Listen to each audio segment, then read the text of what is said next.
Hello and welcome to the LSAT Demon Daily. My name is Erik, and joining me today is LSAT Demon student Celine Makhani, who has improved your score by 20 points? Yes, I started at 144, and my official LSAT that I just took was 164.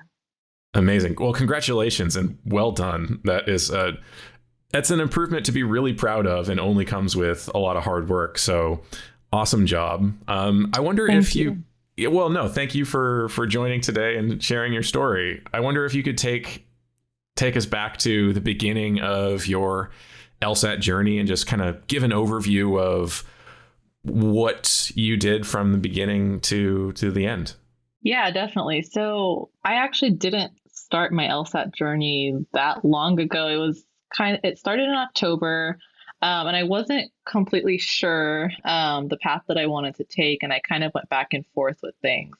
And then I actually signed up. I started with LSAT Demon. I knew that I wanted to take the January LSAT, and I was just like, I need to try my best not to jump around between programs. I just want to start it correctly and just go the right way about this. So I did my research, read some forums, listened to the podcast, stuff like that. And I was like, okay, I want to start with LSAT Demon. I played around with the free version, and I liked the videos. I liked the program and everything. And so I was like, okay, I'm going to start with this. I'm just going to stick to it and go for it. Nice. So yeah, I started with LSAT Demon and I ended with LSAT Demon. But going back to the beginning of your studies, did you find any particular sections of the test more difficult than others? Did anything click for you right away? I think my easiest section at first was logical reasoning. And it kind of started to shift as time went on. And logic games are really difficult for me. And reading comprehension has always been difficult for me. But I knew that with logic games, I just had to kind of let it click. I was just waiting for that, that moment. And I would kind of go to the world's wizard, the classes and stuff with Matt. Mm-hmm. And I was trying to understand worlds. And I was like, I feel like as soon as I get this, I can really pick it up. And so logical reasoning was the easiest for me at first. And so I started to kind of study there because I'm like, okay, let's grasp this. And then I kind of spent my study schedule at first was just I did 2 days of one section, 2 days of another section, 2 days of another. Mm-hmm. I kind of split them equally. But still getting in some of each section at least once a week, right? Yeah, for sure. Great. And I would try to attend classes for all of them, and just kind of get the basics down. And so my goal was to really just get the background info. I read the lessons and try to understand what each type of question is as much as possible, and the proper methods to go about each question, I guess. Do you remember when it was that the logic games really started to click for you? For many people, it's for myself included, it's where we're the most confused, honestly, when we first start, because it's unlike anything we've ever seen before. But over time, start to get used to it and feel the patterns. But do you remember what it was that kind of unlocked the games for you? It was definitely worlds. And then kind of understanding when to do worlds and when it'll benefit me. And then it was really just and then I started just really drilling just logic games, just over and over and over. And just my goal was to just get it all right instead of just finishing it in a quick amount of time. And so I really just tried to understand what this question's asking me, and using my setup to kind of even predict the questions. Yeah. Because I feel if you have worlds, it's really easy to predict. And once you do them over and over, it's you can see where, why they put that rule there. It's mm-hmm. They put that rule there to test you on something in particular, if it connects with another one, and, make an inference or whatever it is. So you start to kind of learn what kind of questions and what they're testing you on. And I feel like kind of like about a month in, and I was really drilling logic games for like a couple hours a day. I was Wow. just like, yeah, I was just doing section after section of just logic games. As much as my brain could just handle, I was just going for it. And so I started to get like -0 on the sections, and I'm like, okay, it's finally starting to make sense. And if I got them wrong, I really tried to understand why. I think also a big difference for me was like, even when I got it right, I was like, why did I get it right? Why is that the correct answer? Because sometimes you just get things right by chance, and then you're kind Sure. of missing an opportunity to learn. And so for me, it was really just reading everything carefully and understanding why each is like wrong and right. Do you remember any favorite games? As someone who has done most of the games multiple times, I have some that I go back to as like really memorable. Do you have any games that you remember really enjoying or really frustrating you? I don't know why, and I don't know. There's one that was like with flowers and like gardenias and like Yes. Yes. that one's coming to mind right now, and I'm not exactly sure why. I don't even know if I enjoyed it, if I hated it. It's just coming to mind. I remember that as a tricky game. Yep. Where you're It building was, right? bouquets, right? Yep. Yes, the building bouquets, and then you can only put, yeah, that one stuck out. I think I did that a couple times, so that's probably why. And I think maybe I watched a class on it too. That's a tricky one. Good practice for building worlds. You got to be super careful on that one. So, yeah, if you're listening to this podcast and you have access to the Demon drilling search feature, just search for, I think, yeah, gardenias and or flower bouquets. You'll run into it. It's a good one. Yeah, definitely. Great. Well, you mentioned that reading comprehension was also more challenging for you. What helped you to improve at reading comprehension? Because I think it is also a section that is really intimidating to a lot of people, and where many students feel they make the slowest progress or the least progress, but it is a learnable skill. So what was it that you found really helped to improve your skills at reading comp? Honestly, it was very hard to improve on it. And I feel like I kind of went up and down a lot. For me, it was definitely when I started just reading sentence by sentence, and trying to understand what is the purpose of the sentence. What are they trying to convey?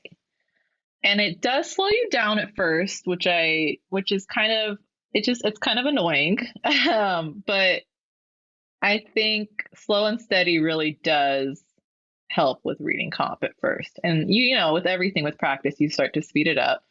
But it was really like, why is this author writing this? And what is it trying to convey to me? And it was also something that I realized that I was doing was like, I was reading the passage carefully, but not the questions and the answers. Mm-hmm. And I noticed that with a lot of sections, and that's when my score went up, because I was like, okay, I've been told that I need to read carefully, but I was only doing that with the passage on all those sections. And then I realized, okay, read the answers really carefully too. Yeah. And that changed a lot for me. It's like, it's funny as it sounds. It was like, especially with reading comp too, I was like, read this question, like the answers really carefully. And I think I listened to either a podcast or I don't know what it was, but they were telling us that we should treat them all as must be truths. Mm-hmm. And at first I was like, I don't get what that means. Like, like I don't. And then I tried to put it into practice, and it made a lot of sense. Like, what has to be true? Like, this passage is giving the answers in the passage. Yes. And once I went with that mindset, like, this answer has to be in this passage. It doesn't come from nowhere. So it has to be true. And like, of course, there's like few exceptions, but it really helped a lot with reading comp. Yeah, the exceptions perhaps being like if they ask you for an analogy question, where obviously the analogy will describe some situation which isn't in the original passage, but still the reason for picking that is explicitly in the passage. You're not making up information. You can point to where in the passage you justify your answer, right? Yeah, exactly. It's like, once you realize like they're not really trying to trick you, it's just you have to like it's there. It's on the screen. You just Yeah, have to be able to connect the dots, I guess. for sure. I also really like what you said about needing to read the questions and the answer choices super carefully too, because how many times is it one word or just two words Yeah. being in the wrong order that Yeah, a makes an lot. answer choice wrong, right? Yeah, and it's funny because sometimes you'll read a question it's like that or like an answer and like that looks what's the difference? And then that's when you know you're not reading carefully enough. Because if it seems the same, there's something wrong. Like they're different. There's something different and they're trying to see if you catch it, I guess. Yeah, for sure. Do you have a favorite section of the test now? Logic games. Logic games became your favorite? Yes. With logical reasoning, I was at first I was like, oh, it's so easy. And then like I started noticing on my practice tests, it would go up and down. Like I'd be -2 and then I'd be like -10. I'm like, what's going on here? But like logic games became very consistent for me. And I feel like I like things where I can see results. You know what I mean? Like I'm putting in the work and I'm getting the results. And it's truly a game. So it does become kind of fun. And I feel like it's not as like tiring for me. Like with reading comp, I get tired. Yeah, sure. And so, yeah, definitely, even though Logic Games was the worst, it became my favorite. Nice. Well, I agree. I think I do really like reading comprehension just because some of the passages I find really fascinating. Like I actually learn stuff, Hmm. but the games are a lot of fun. As Yeah. bewildering as they were when I first started, the games are a lot of fun. Yeah. I remember when I first started and people were like, so like, what's the LSAT about? I'm like, here, just look at this question. I'd always show them a logic game. They're like, what is this? Like, I'm like, yeah, exactly. This is what Like, lawyers do? Strange. they're like, okay, flowers. But Any test day experiences? I guess you only had the one official test and it went well for you. Anything about official test day that was surprising to you, or did you find yourself to be nervous, or maybe nervous but it wasn't a definitely. problem? Yeah, I was nervous and I do tend to get some like test anxiety. And so I really tried to take a lot. I took a lot of practice exams. And so I really tried to like treat those as real exams. Like my setup was always like the same. I did it in the same room. And so for me, like all of that was good because everything was exactly the same, like in my room, like I did it in this room. And that was all good. Like I wore the same clothes. I did everything the same. For me, it was all I had like anxiety about like my computer, like my Wi-Fi going out or something. And so like I connected like an Ethernet cable like from upstairs to downstairs and stuff. Hey, But it just was to be really just safe. yeah. I think for me the proctor was kind of like it was kind of difficult because it seemed like we weren't all on the same page. Hmm. But I had already spoken to like LSAC a few times and I already knew like what I was allowed to do on the test or, that kind of thing. So, or like they didn't always like scan the room and stuff. And I was like, are you sure? Like, do you want me to scan my room? They're like, oh, okay, sure. And I'm like, yeah, I just want to be safe. Like, so yeah, I was just like, I can't let this, like my test be delayed, like my score be delayed and stuff like that. So, but otherwise, no, I was really lucky to have a good experience. Like my family was making sure like they were really quiet in the house and stuff. And Nice. so I was like prepared for it. But sometimes things happen that you can't control. And so I was scared for that. But luckily it was pretty good. It was Right. nerve wracking, but But I mean, I had this experience, some nerves, but once I got started, the nerves kind of went away once I got into the rhythm of doing the LSAT. yeah. And as soon as like you get used to like the format and like because you're kind of used to do it like you're used to doing it like on the LSAT Demon and stuff. So it looks different and stuff like that. And for me, those things kind of I try to like keep everything the same. Hmm. But as soon as you get in the flow, yeah, it's like you know what you need to do. You're like you've been preparing for this. You need to focus. Like Yep. let's get this done, and you get in the flow. Like you expect it to be like completely different, but it's just the same. Like it's the same as your practice test. Like it does sometimes seem like, oh, this one was so hard, but and you always read online after the test, like, oh, that one was so hard. Why was it so hard? And it's really just because it's like it's a big deal. Yeah. But yeah, it's honestly, it's just like any other practice exam. It truly is, as long as you treat them that way. Yeah. Totally agree. When you were studying, you mentioned you would do sometimes just drilling games for hours, but you would still do a little bit, at least of each section every week. What was your kind of average day in terms of how long you studied, or maybe run down like what a typical week of study would be for you? Yeah, definitely. So when I first started, I was kind of doing about an hour to 2 hours a day. And that's when I was really trying to split my, like, just do like 2 days of this, like 2 days of logic games, 2 days of logical reasoning, 2 days of reading comp. And then once I got like those basics down, I was like, okay, I'm looking at my practice exams. I want to improve logic games. And then I just really like most of the days of the week were just logic games. And then I would like do like one day of the other sections basically. And then I started to do a practice test once a week. So my Sundays were dedicated to practice tests, and then my Mondays were dedicated to reviewing the practice tests. I was too exhausted to review it right after. So I would do that the next day, and then I would just continue on with my schedule. Once I felt like, okay, I want to move on from like logic games, I moved on to like logical reasoning, and then I moved on to reading comp, and then I kind of just split my time again.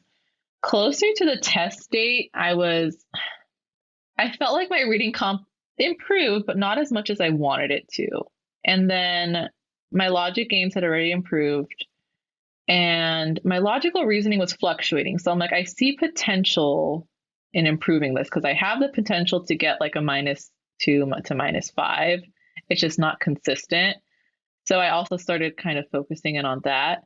And what changed for me was like in the beginning, I just tried to get as much done as I could to feel like I was being efficient. And then I realized like, no, like I need to slow down and just like, even if I do 5 logical reasonings and I really understand it, that's going to make a bigger difference Yeah. than just getting 50 questions done. So I started kind of just taking my time. Like, it's okay if like you see more wrong on the sections if you do a section instead of like drilling. But I really started to see improvement when I just really tried to understand it instead of like trying to be like, oh, well, if I got 50 questions done today, I did so good, you know? Yeah. When you took the time to actually understand each question, you talking about in your review, you would, if you got a question wrong, stick with it for a while, not immediately hit next and try to get that next question right. Yeah, kind of both. So even like just doing the question, I would slow down and then reviewing it as well. Great. Just because like I always just try like, okay, I need to get this many questions done today to feel like I got a good amount done. But then I just started to like, okay, let me take my time with this question and then take my time reviewing it as well, both, you know? And I more so did that with like drilling, and then with sections, I tried to treat them more as like tests. But when I, for the most part, did drills, so I just took them question by question. Tried to ignore like my score going up and down and stuff like that. Because at first it's like, oh, look, I'm like going up, I'm going up, and oh, why is it going down all of a sudden? But just trying to ignore the, oh, I need to get this many questions done, and just really trying to focus in on what is this question asking and what answer is really like the only one that has to be true. Because when you realize that 4 of them are wrong for a reason, like there is a certain reason that you can pinpoint that they're Yeah. wrong. And there's a certain reason you should be able to pinpoint that one is right. And so I try to tell myself that like every day, like I'd write it down in front of me. I'd be like, 4 are wrong, one is right. There's no reason you should be picking between two. And of course it happens. You know, you can't avoid question, like of course, but it helps because you know that like if you can tell yourself this is wrong because of this word or, whatever it is, it helps a lot. It helped me a lot. Well, that's all great stuff. It sounds like you made some really crucial changes and picked up on some important lessons along the way. And hey, the proof is in your success. 20-point increase is no small feat. So congratulations again. Is there anything that you would like to leave our listeners with? Anybody who's going through their own studies right now or thinking about starting their studies for the LSAT? Any advice that you would give? Yeah, I think like just start with the basics and just then start focusing on what you think you could improve. And, everybody has their own way of studying. And I think most of us, if you're going to law school, you might be in an undergrad or you already graduated. Like we all know how we study best, I think. And really just try to be consistent with that. Like if you're not someone that does, like you're better studying on your own, do that. If you're better going to classes and like learning with other people, do that, and it's not any different. It's still just a test that it's doable. It's all doable. It's not the end of the world. There's multiple, there's multiple chances and maybe like the first time it'll be good for you, or maybe the second time, but it depends on your personality too. So just do what's best for you and it'll all work out in the end, I think. That's some good advice. All right. Well, thanks, Celine. Again, really appreciate you coming on and sharing your story, and congratulations and best of luck with your applications. Thank you. Thank you so much for having me. I really enjoyed it. And if you'd like to share any LSAT or law school admissions news, or perhaps share your own LSAT success story, you can get a hold of the show at daily@lsatdemon.com. Thanks for listening.